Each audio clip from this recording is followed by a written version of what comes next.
நெய்க்காரப்பட்டி தங்கவேலியின் அன்பு வணக்கம். இன்றைக்கி இருக்கிற காலகட்டத்தில் ரொம்ப முக்கியமாக எல்லோருமே அவசியம் தினமும் காலையில் சாப்பிடக்கூடிய ஒரு மூலிகை என்னன்னு கேட்டால் அவுரி. அவுரிக்கு என்ன அப்படி ஒரு சிறப்பு அப்படின்னா, கல்லீரல் மண்ணீரல் எந்த அளவுக்கு ஒரு மனிதனுக்கு ஆரோக்கியமாக இருக்குதோ அந்த அளவுக்கு அவனுடைய உள் உறுப்புகள் எல்லாமே நல்லாயிருக்கும். அதனால தான் அவுரியை ரொம்ப பெரிய அளவில் ஆதி காலத்திலிருந்தே 17 சித்தர்களில் நந்தீசர், அகஸ்தியர், திருமூலர், போகர், புன்னாக்கீசர், கொங்கணவர், காலாங்கிநாதர், தேரையர், மச்சமுனி, சட்டைநாதர், ராமதேவர், கருவூரர், கோரக்கர், புலிப்பாணி, இடைக்காட்டு சித்தர், பாம்பாட்டி சித்தர், காகபுசுண்டர், பதஞ்சலின்னு எல்லா பெரிய அவதார புருஷர்களும் இந்த அவுரிக்கு ஒரு தனி சிறப்பாக ரொம்ப அற்புதமாக எல்லா நூல்கள்லையுமே சொல்லியிருக்காங்க. அதனால தான் நம்மளும் இந்த அவுரியை பற்றி இந்த பதிவில் நம்ம உங்களுக்கு கொடுக்குறோம். என்ன காரணத்துக்கு அப்படின்னா, கல்லீரல் மண்ணீரல் மிகப்பெரிய அளவில் எதனால் பாதிக்கப்படுது அப்படின்னா, பல வகையான பக்க விளைவுகளை உண்டு பண்ணக்கூடிய சில மாத்திரை மருந்துகளாலும், மது அதாவது நம்ம ஆல்கஹால் அதிக அளவில் யாரெல்லாம் எடுக்கிறாங்களோ அவங்களுக்கும் இந்த கல்லீரல் மண்ணீரல் பாதிப்பு ஏற்பட்டு அதனால் சந்தர்ப்பவாத நோய்கள் உடலில் நிறையா பல வகையான நோய்கள் உருவாகி அவங்க உடல் தன்மை சீக்கிரமாகவே சீர்குலைஞ்சு இளம் வயதிலேயே மரணிக்கக்கூடியவங்க நிறைய பேர் இருக்கிறாங்க. நம்ம பார்த்துக்கிட்டு தான் இருக்கோம். அதனால தான் இந்த அவுரியை ரொம்ப பெரிய அளவில் இன்றைக்கி நான் ஒரு வீடியோவை கொடுக்கணும்.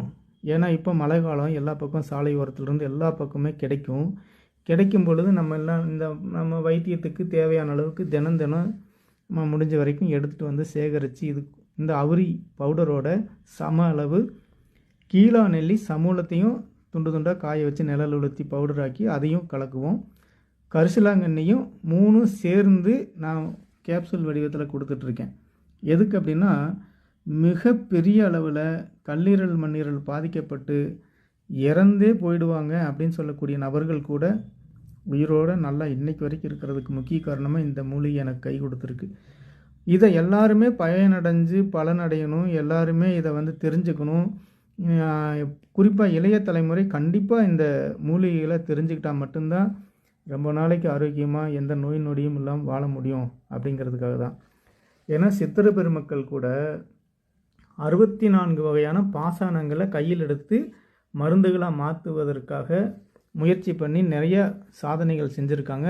அதில் ஒன்று தான் பழனி மலையில் நம்ம போகர் தண்டாயுதபாணி சுவாமியுடைய சிலையை உருவாக்குனது.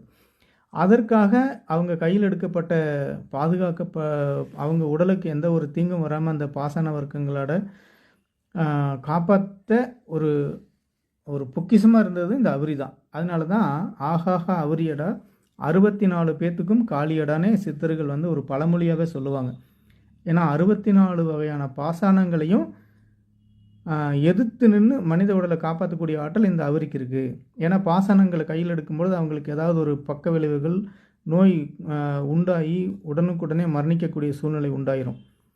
அதாவது சாதாரணமான விஷயம் இல்லை. கந்தகத்தை அப்படியே டைரெக்டாக உருக்கி ஊற்றி பாலில் சாய்க்கலான்னு செய்யும் பொழுது 2 செகண்டில் சுவாசம் நுரையீரல் பாதிக்கப்பட்டு 60 சுவாசம் வரைக்கெல்லாம் வந்துடும். அப்போ உடனே அவங்க இறந்துருவாங்க. அப்போது அதாவது உடனேனா ஒரு அரை மணி நேரத்துக்குள்ளே அவங்களுடைய மரணம் சம்பவிக்கும். அப்போ இந்த அவுரிப்பொடி கஷாயத்தை வச்சு ஒரு 10 நிமிஷத்துக்குள்ளே அவங்க குடிச்சிட்டாங்கன்னா உடனுக்குடனே அவங்க காப்பாற்றிடுவாங்க. இதெல்லாம் நான் அனுபவபூர்வமாக நிறையா நான் அனுபவித்ததையும் நான் உங்களுக்கு பகிர்ந்துக்கிட்டு இருக்கேன். அதனால் மூலிகைகள் அறிந்தால் மூவுலகை ஆளலாம். நன்றி, வணக்கம். இன்னும் நிறையா முக்கியமான தகவல்களை வரும் காலங்களில் உங்களுக்கு தர இருக்கேன்.